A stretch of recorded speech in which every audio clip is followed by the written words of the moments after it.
Sir नमस्कार. नमस्ते. तुमचा परिचय द्या. गिरीश पवार, राहणार गांधीनगर, विटा. ओके. तर आपण आता मिरचीचा आपला पहिला एक प्लॉट बघितलाय जो आता 8-9 तोडे होऊन आता सेकंडला हे करायला लागलाय. तो इंडसचा होता. फर्स्ट तो इंडस आहे. हा कोणता आहे? हा इंद्रा आहे. इंद्रा आहे का?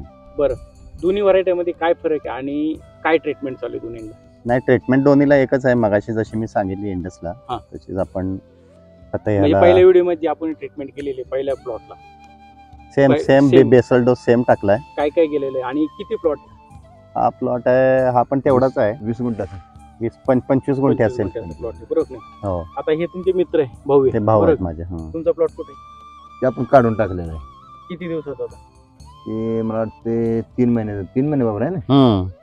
इंडसचा सरांचा तुमचा पहिला प्लॉट बरोबर झाला. मग त्यांचा चालू आहे, आपण काढून टाकला. आणि तुमचा काढून टाकला. का बरं असं? कारण 4 तोडे पुढे आपला प्लॉट चाललाच नाही ना. सरांचं किती झालं? आपला झाला 9वा तोडा. 9 तोडा झाला आणि आता परत फुल निघतंय त्याला. चेक केलं का झालं असं? किती अंतर तुमच्या दोघांमध्ये असेल? 1000 फूट. 1000 फूट. का झालं असं? पण आता माझं नाही, बरोबर माझ्या बरोबर सगळ्याच प्लॉट नाही सर, सगळ्या तालुक्यातच झालं. सरांचा का टिकला? आता बऱ्याच जणांचं म्हणणं आहे की थोडंसं क्रॉप कव्हर असल्यामुळे फरक पडतो. म्हणजे जे टेम्परेचर जे बाहेर जे लागत होतं त्यांना जी ऑर्गॅनिक ट्रीटमेंट केली आपण एसबीटी तिनं तो ताकद लावून झाली.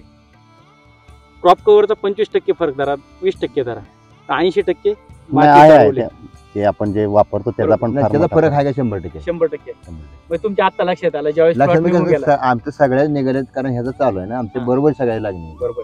म्हणजे त्यांनी निर्णय घेतला एसबीटी वापरायचा आणि तुम्ही तो घेतला नाही.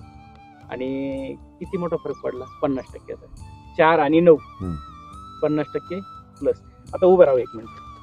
आता हा प्लॉट आहे सर, बरोबर नाही? पायी नका दिवशी पूर्ण प्लॉट आहे. त्याच्यात किती झाडं लागली सर? हे आहे तर जवळजवळ 8,500. हे नॉर्मल आपली जी लागवड आहे त्याची, बरोबर नाही? आता काही ठिकाणी आता पाऊस चालू आहे, अतिशय पाऊस म्हणजे संततधार पाऊस. किती दिवसापासून पाऊस? 8 दिवस. आता इकडे जवळ जरा त्याचं खोड कसं वाटतंय तुम्हाला? खोड मजबूत आहे. याचं खोड सर तुम्हाला काय वाटतं? खोड नाही, खोड चांगला आहे, खोड स्ट्रॉंग आहे, फुटवे चांगले आहेत. फक्त आणि फक्त पानाची कंडिशन तुम्हाला बारीक वाटते. पानं जरा जे प्लॉट आहे त्यांचं काय? त्यांचं तेच म्हणतोय. आता ते प्लॉट जरी म्हणजे आता ऍक्च्युअली ऊन ज्यावेळी पडायला चालू होईल त्यावेळी कळणार की काय कंडिशन राहणार आहे प्लॉटची. हे तरी जरा चांगला, अजून करपा वगैरे पण दिसत नाहीये पानावर कुठल्याही प्रकारचा. तुम्ही शेजारी तुमचा प्लॉट तुमचा आहे की त्याबरोबर प्लॉट नाही काढला तर दोड काय दुसरा नाही, बरोबर. पण ह्या कंडिशनला ह्या बरोबरचे प्लॉट आता असे आहे का? ह्या प्लॉटचा दुसरा एक फोड आहे, त्याची ह्याची जरा कंडिशन बघितली पाहिजे. बरं, मी तो बघितला नाही तुम्ही. तर आता काय माहिती का, सर्वात महत्वाचं याचं रूट खूप चांगला आहे, खोड चांगलं आहे, सशक्त आहे, ज्यामुळे फुटवे खूप चांगले निघालेले. तुम्ही जे म्हणता की नाही ऊन पडल्यानंतर एक तुम्ही मजबूत जर असाल तर तुमच्यावर किती लोड झाला, आता याच्यावर लोड काय होणार आहे? फळाचा म्हणजे मिरचीचा. त्याला कोणत्याच प्रकारचा ट्रेस येणार नाही, गॅरंटेड. बरोबर नाही? आणि बेसल डोस पूर्ण तुम्ही एसबीटीचा केलेला. बरोबर. आज ह्या कंडिशन मध्ये 40 दिवसाच्या मानाने त्याच्यात 15 दिवस पावसाची पूर्ण तुम्ही म्हणताय तसं. बरोबर. तरी आज एकदम बेस्ट प्लॉट आहे, कुठे काही वाटत नाहीये. नाही, त्या पावसाच्या मनाने अजून ते ठीक आहे, छान आहे. म्हणजे आतून काही त्याला प्रमाण कमी आहे का? कमी आहे. रोगराई कमी आहे. आता आळी वगैरे लागली तुम्हाला 15 दिवसापासून राहणार नाही. आळीचा प्रॉब्लेम म्हणजे काय? हे नॉर्मल आहे, हे आपण कव्हर करू शकतो. पण जी ट्रीटमेंट सरांनी केली आणि जी तुम्ही केली याच्यामध्ये तुम्हाला स्वतःला काय फरक वाटतो? नाही, हे भावाने ट्रीटमेंट केले त्याचा रिझल्ट आहे, तुम्हाला दिसायला पण दिसतो. कारण कसं होतं, त्याला फळं उशिरा चालू झाली पण जास्त दिवस टिकलं. तुमचं इन्स्टंट सुरू आणि बंद. इथं सुरू इथं बंद संपलं. आणि आता सरांचं सुरू पण लेट झालंय आणि बंद व्हायला पण लांब गेले. तसंच या प्लॉटचं होणार. बघा, शेतकऱ्यांनी काय केलं पाहिजे माहिती? नुसतं रासायनिक नको, 100% रासायनिक तुम्ही केलं सगळं टोटल. तुम्ही काही ऑर्गॅनिक अजिबात सरांनी एसबीटी प्लस रासायनिक केलं, रिझल्ट पाहायला मिळाला. आता काहीतरी 40 बॅग वापरले ना? हो, 40 बॅग. तुम्ही रासायनिक किती वापरले? रासायनिक जवळ मी रासायनिक कमी आहे, आपण इस्रायल आपण जास्त वापरले. वॉटर सोल्युबल सर्वात जास्त काय मी तेच जास्त वापरले. नाही, पर्याय आपण मी जे वापरलं त्याचं कारण कसं आहे, माणसं शेणखत वगैरे जो खर्च करतात, एकरी 4 ट्रॉली आणि कोंबडी खत, त्याचा खर्च जो एक 25-30 हजार रुपये होतो समजा. 25 कसा जवळ 40 पर्यंत जाते. 40 पर्यंत. मग तेच जर आपण ही 40 पोती जर घातली तर ते निम्म्या खर्चात ते निम्म्या कव्हर होतं ते म्हणजे तेवढं आता तोच हे- रिझल्ट मिळतो. शेणखताच्या हा 4 दृष्टिकोन ट्रॉल्या ठेवून मी म्हणलं, घातलं होतं ते आणि सगळं. ते तुम्हाला हो नाही काय त्याचा म्हणजे शेणखत आणि 100% तुम्हाला कोंबडी खत त्याचा नसलं तरी काही फरक आता पडणार मी नाही. बाई शेणखत 3 ट्रॉल्या हा. 3 ट्रॉल्या झालं जवळजवळ 15,000 खताचं आणि वाहतूक आणि भरणीची वेगळी म्हणजे एक 20,000 20 हा, बरोबर. आणि कोंबडी खात 15,000 ते एक 20,000 म्हणजे 40,000 40,000 रुपये खत हो. किती याला वापरत तुम्ही? 30 गुंठ्याला. आणि सरांनी किती वापरलं 40 गुंठ्याला? मी 20,000 20,000 रुपयाचा वापर. मी 40 किती वापरले पैसे फरक? निम्मा. आणि उत्पन्नात उत्पन्न निम्म्याला कमी निघाले. खर्चाला डबल, हा. उत्पन्नाला कमी निम्म. आणि सर खर्चाला निम्मे हा. आणि उत्पन्नाला जास्त. डबल. आणि अजून काही त्यांचा फोटो निघणार आणि प्लॉट अजून काही चालणार. कमी कमी 2 ते 3 थोडे टार्गेट ठेवलं मी, काय कदाचित जास्त होणार. काय होतं नाही त्याला मला चालवायचं होतं जून अखेरीपर्यंत. हे जर एवढं जर नसतं वातावरण बिघडलं टिकणं 101% जून एंड पर्यंत मी चालवणार. हो 100%. आता थोडंसं पुढे येऊया. हा. आता हे रान पण तुमचं हलकं आहे, एवढं काही हा. फरक नाही. आणि पाऊस सारखाच चालू आहे. आता एवढं आपले चांगले का पाऊस आता उघडला. इथून जरा निम्म्यातून खाली मोठा प्लॉट होतो. काय होतं पहिल्यापासून मग नाही, याचं ड्रिपचं जसं खत जरा इकडे जास्त येत तुमचं असतील. सेंटर जो आहे हा. एक दुसरं एक असं मत सर या बाबतीत असं तुमच्या प्लॉटला पूर्ण ढाळ उतार आहे, आहे वरून खाली. उतार.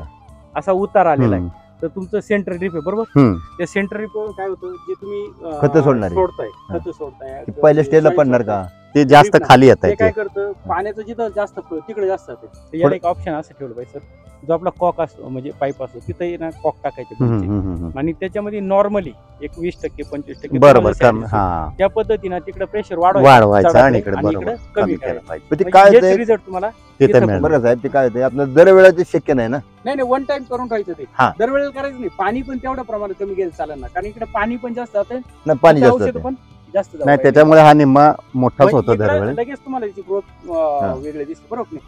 आता मिरचीची फुटवे एकंदर उंची आणि वाढ हा. थोडा तिची साईज ते एकदम सुपर आहे नाही, बरोबर. छान आहे. फुटवा काही भरपूर विषय भरपूर आहे. शिमला मिरची मध्ये काय झालं हा. माहिती आहे, की हा. तुमची कांडी आहे. हा. समजा इथं तुम्ही बघा. कांडी लांब पडली पाहिजे का जवळ पडली पाहिजे? जेवढी कांडी आखूड हा. तेवढं तुमचं उत्पन्न जास्त. बर मला काय म्हणायचं आहे ज्यावेळेला कांड्या लहान पडते ना हो.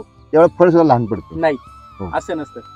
फळ लहान व्हायचं कारण काय माहिती का, हा. ही जी कांडी आहे ना ही हा. पातळ लहान नको, ही जाड जाड असेल जाड तर फळ पाहिजे मोठं आणि होणार. कांडी पाहिजे. हा. आता काय होणार आहे सर, इथून फ्लो होणार आहे आपला बर. खत औषधांचा किंवा जे आपण जे देणार आहे खाली पिकाला हा. त्याचा फ्लो कुठून होणार आहे, खाली तळापासून. मुळीतून खोडातून पानांमध्ये हा. म्हणजे सॉरी या कांडींमध्ये.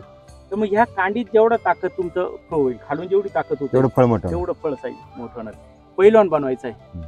आखाड्यात नेऊन लगेच खावते घातली त्याला, लगेच दिलं त्याला खुराक तर चालेल का? त्याला अगोदर द्यावं लागेल ना. मला काय म्हणायचं आहे हे जर कांड लांब पडलं तर फळ सुद्धा लांब पडतं. चुकीचं आहे हा. ते. कांड लांब पडणं म्हणजे त्याच्यात नायट्रोजन वाढणं. आलं का लक्षात? काय काय कांड झालं ते जाड आणि इकडे जागे मोठं म्हणजे फळ थोडस पडलंय. खूप आखूड पण नकोय. हम्म. आता सरांचं वरती कांड बघितलं का तुम्ही? व्यवस्थित मग जरा size असतं कशी? ना टेम्प नाही हे. ते कसं आपल्या इंद्र वातावरण साईज तर अतिशय चांगले प्लॉट मोठे तो तरी जास्त मोठे आहे साईज. हो. हा. म्हणजे कांड फक्त जरी हो आखूड बाबू आता त्याची साईज मोठी आहे ना इंद्राची. हो मोठे आहे. हा. खूप मोठे होते आणि size. Proper size can't be लांब आहे ना. कांड. नाही कांड त्यांचं एवढं छान बघितलं आता ना, वरचं कांड- आहे वरचं खालचे जरा लांब पडले होते हो. पेरे पहिल्यांदा. आता काय होतं प्रत्येक व्हरायटीचं पेऱ्याचं हे जे आहे ना हा. याचं वेगवेगळं आहे. आता तुम्ही इंद्रा म्हणता इथं तिकडलं इंडस इंडस याच्यामध्ये व्हरायटीमध्ये फरक पडला की कांड्यात फरक. पण कांड जेवढं स्ट्रॉंग हा. आणि हे मजबूत तेवढं तुमची मिरची साईज जास्त जास्त मोठे होते. आणि पान पण त्या कारणीभूत. पान जर मोठं असेल तर फळ मोठं होते. पान हे पिकाचं किचन आहे हा. असं म्हणावं लागेल बरोबर ना, कारण तेच झालं प्रकारचं चालू. शेतकऱ्या करतं ना आणि तेच अन्न औषध तयार जर करतं. मारलं असतं मग ते तुमचं असं जेवढं मोठं किचन तेवढं तुमचं अन्न तयार हम्म. कमी वेळेत होतं. समजा आज सूर्य नाही, या सूर्यामध्ये जर पानं मोठे असतील तर पटकन जास्त अन्न वाढून घेणार. तयार होतं. आणि जर पानं छोटे असले तर अन्न कमी तयार वाढणार. कमी होतं, प्रकारचं कमी होतं. म्हणजे या गोष्टी आपण पाहिल्या बरोबर बरोबर नाही. तर आज एकंदरीत तुम्ही समाधानी आहे का या प्लॉटवर? नाही आहे तर समाधान. तुम्हाला काय वाटतं या प्लॉट म्हणजे बाकीच्यांच्या आणि तुमच्या तुलनेच्या प्लॉट मध्ये कसं वाटतं? आत्ताची जर कंडिशन बऱ्यापैकी आहे. हो. आता हे म्हणजे- पाऊस उघडल्यानंतर हम्म. जे काय प्रॉब्लेम दिसेल आपल्याला ती याच्यावर पडतात. कोणताच प्रॉब्लेम येणार नाही, कारण हा. याला तशी त्याचं फाउंडेशन झालेलं आहे. इमारत बांधतो आपण बरोबर. नाही नाही समजा आता कूज म्हणा किंवा मर म्हणा हे आता पाऊस 100% तुमचं म्हणणं हा. बरोबर हा. आहे. पूज वगैरे येतात हा ते आता अति पावसामध्ये. हा. पण मला एक सांगा, तुम्ही घर बांधता हम्म. तुमचं जर पाया भक्कम असेल तर इमारतीचा काही धोका आहे का? बरोबर आहे भूकंप येऊ द्या, काही येऊ द्या, काही येऊ द्या. हा. जर तुमचा पायाच कच्चा असेल तर इमारतीला धोका होणार. मग हिचा पाया आता मजबूत आहे एसबीटीचा. त्यामुळे याला तुम्हाला मी सांगतो परत तुम्ही बघा पाऊस उघडू द्या, परत आपण एक चक्कर मारू. हा त्यावेळेला त्यावेळेला कळणार आपल्याला की बाबा हा. ज्यावेळेला ऊन पडेल पाऊस उघडला की 100% या काय ते त्यावेळी आपण ज्यावेळेला ऊन पडेल हो. आता याला एक तर 4-5 वेळेला स्प्रे नाही. बरोबर आहे. 15 झाली स्पेन. हा म्हणजे नाही आता नाही. स्प्रे बी नाही. हा. ज्यावेळेला ऊन पडेल हम्म. त्यावेळेला हे जर एकदम टेम्परेचर वाढलेलं असणार. पण मी काय सांगितलं मला, तुमचा पाया मजबूत आहे ना, हा. तुमच्या इमारतीला भीती नाही ही हा, guarantee. मग ते पाऊस उघडल्यानंतरच आपल्याला याचा प्रॉब्लेम करणार नक्की, काय. नक्की. हा. आपण खूप चांगली अशी माहिती दिली. हा. तर शेतकऱ्यांना पण तुमचा अनुभव घ्यायचा असेल, हा. जसं सरांनी SBT वापरले आणि तुम्ही वापरलं नाही, बरं. तर तुम्हाला कोणी शेतकऱ्यांशी म्हणजे कोणता अनुभव घ्यायचा आहे शेतकऱ्यांना, तर तुमचा नंबर सांगा आपल्याला. 95-038 12-046. पण त्यांनी जे केलं ते 100% योग्य आहे ना. तिने केलं योग्य आहे. तुमचं माझं चुकीचं झालेलं. सर तुमचा एक नंबर द्या. हा 70-20-84-40-69. तर आता बघा म्हणजे आपल्या समोर उदाहरण आहे. हा. तुम्ही SBT वापरणे, सरांनी SBT वापरली, रिझल्ट दोघांनाही सामने येते, बरोबर नाही. तर शेतकऱ्यांनी हा प्रयोग स्वतः करून बघितला तर आणखी स्वतः फायदा होईल, बरोबर नाही. तर खूप चांगली अशी माहिती दिली. धन्यवाद. धन्यवाद. नमस्कार.